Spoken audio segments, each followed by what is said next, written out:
Hi, my name is Steven, and I want to tell you about Cartel, the card game that I've been working on. Cartel is a game of criminals and city building, and snitches and betrayal and buying city officials out for power. 2 to 4 players. It's about 30 minutes playtime, so it's designed to be a fast empire building game with a bit of like sneaky, backstabby sort of tactical feel to it. In total, there are 73 cards at the moment. I'm still tweaking it. The main four types of cards in the game are these: the buildings, the businesses, which form floors, and they stack up to look like buildings that look like this. And that's 3 floors on top of each other. They can get fairly big, 5, 6 floors. And as you form your city, like so, you will expand with roads. So roads are the second type of cards. They're very straightforward. Um, Without roads, you can't have buildings, like so. The third type of cards in the game are pocket cards. They represent people that you can buy into your pocket, so corrupt officials, etc. And with them comes powers. So when you play them, they go face up in front of you, and they give you points and they give you a power. Some powers are um, activated once when played, and some powers are ongoing. And they also enable a fourth kind of card called the Snitch. There is only one copy of the Snitch in the game. It's worth a lot of points. That's still going to be balanced. 21 seems to be too much in according to current play testing. But the Snitch is very interesting in that it can only ever be played if all 7 of the pocket cards in play are in play. So there are 7 of these, each one indicated by one of these poker card symbols for the moment. And once all 7 of these are out, the Snitch can come out. So, being the only copy of the card in the game, obviously whoever has the Snitch will want everyone else to play pocket cards, and whoever doesn't have the Snitch should be careful not to let corruption get out of hand to prevent the Snitch from coming out. So the Snitch being worth a lot of points, it typically wins the game for whoever plays it. But everyone else could combat that by not playing all their pocket cards out. It becomes a mini game in and of itself. The strategy can be to go for the Snitch or to prevent the Snitch from coming out. The rules are fairly simple. They fit within 3 pages of A4. When I say 3 pages, it's really 2.5, because there's not much in the third.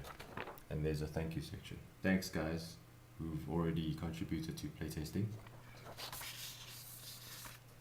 So the first principle of Cartel is that when you place a building, you get guys. They're called associates in this version. Previously they've been known as goons, thugs, gangsters. I'm still really trying to find a word for them. But anyway, you get dudes on your side who represent part of your forces in the city. In my version, I've represented them with Lego pieces. Here's my little collection of Lego pieces.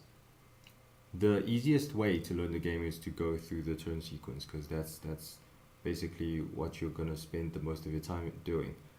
Okay, so in a turn, you always get to perform 2 actions first, and here are the actions. You can either play a card, one of these cards.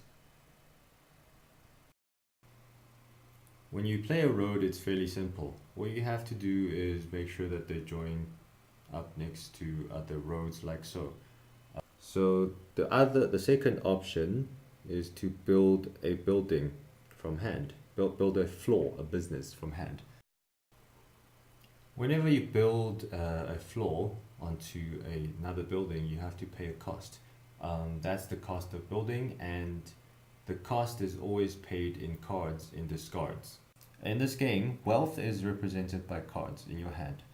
the more cards in your hand, the taller you can build, basically.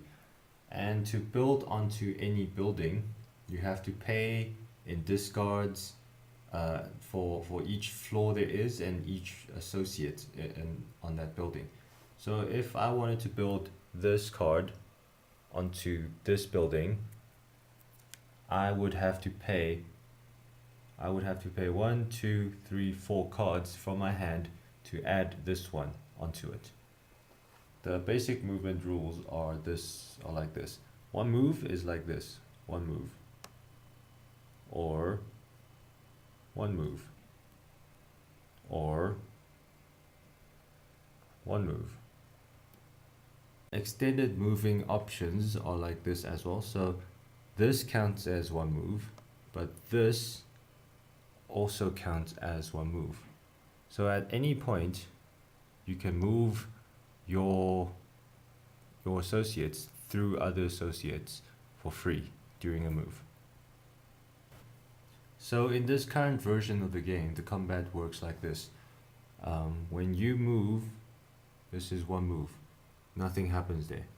When this guy moves over as a second move, you've now ended up with more associates of yours than theirs in this territory. Then the enemy loses one guy. There are 3 ways for the game to end. The first one is when anyone's gang reaches a certain number of associates. The second way is when the deck runs out for the second time. Everyone draws from the same deck, and when the deck runs out for the first time, you just shuffle it up and go again. The second time it runs out, the game is over. And the third way to end the game is when the snitch is played. So the snitch is worth a lot of points and it can end the game instantaneously. In that way, the snitch is again something that you have to keep in mind in your strategies. At the end of a game, you count up the scores in the buildings you control, and that's your final score. This little handy cheat card will show you how each of the businesses score. Anywhere score 1 when you place it anyway. Top Techs score 4 when there's nothing above it. Groundhogs score 2 when it's on the ground floor. And Double Down score 3 if it's next to another Double Down. So if you look at this building that Orange controls, it's worth 3, 6, 9 points. And because all these are double downs next to other double downs, they all count for points. This building is worth only 3 points because the top tech on the middle, is not on the top of the building. This building follows a few special rules. So just counting the basic buildings, the anywheres is worth 1 because it counts as one anywhere. The groundhog doesn't count. The top tech doesn't count. This special building counts for any pocket cards that the owner owns, and this special building counts for each floor is in this building. So that would be 1, 2, 3, 4, 5 points for this guy alone. By the way, the rules are printed on the card itself. But there's also a handy icon over there for easy recognition of what the rules are. And so yeah, you add it up and that's your score for this building. This Lonesome Double Down over there counts for nothing because it's not next to any other double downs.